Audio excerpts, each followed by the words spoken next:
Vous avez certainement entendu parler du CPF. C'est pour compte professionnel de formation et comme son nom l'indique, il s'agit d'une somme d'argent qui est uniquement dédiée à valider des acquis professionnels ou à engranger de nouvelles compétences qui seront reconnues. Alors bien sûr, cet argent ne vient pas de nulle part. À chaque année travaillée, vous mettez entre 500 à 800 euros sur ce compte, qui pourra ensuite être utilisable pour toute personne qui a été salarié, travailleur indépendant ou pour des demandeurs d'emploi.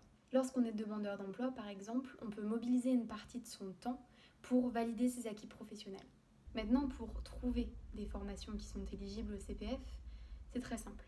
Il suffit de se connecter sur le site certificationprofessionnelle.fr et vous pouvez accéder à un catalogue de formations ou alors vous pouvez vérifier qu'une formation que vous avez en tête est bien éligible au CPF. Maintenant, si vous constatez un écart entre le montant de votre CPF et une formation qui vous intéresse, vous pouvez procéder à ce qu'on appelle l'abondement.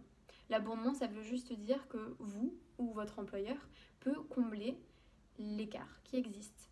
Ça peut être une discussion qui est entamée avec l'employeur puisque ça peut totalement l'intéresser que vous spécialisez sur une question ou que vous validez des compétences qui correspondent à un besoin de l'entreprise. Pour connaître le montant de votre CPF et pour vous inscrire à une formation professionnelle, vous pouvez vous connecter au site mon compte formation.gouv.fr.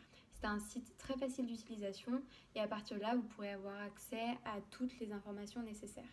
J'attire juste votre attention sur un point.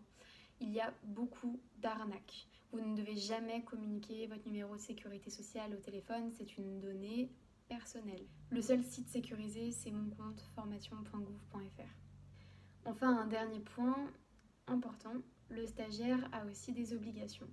Il a bien sûr l'obligation d'assiduité, de respecter la procédure, de s'inscrire aux évaluations et de signifier toute sortie de formation pour des raisons assez évidentes. Seul le stagiaire est responsable dans le choix de sa formation et il dispose aussi d'un droit de rétractation qui est variable en fonction des formations mais qui est en général autour de 10 jours.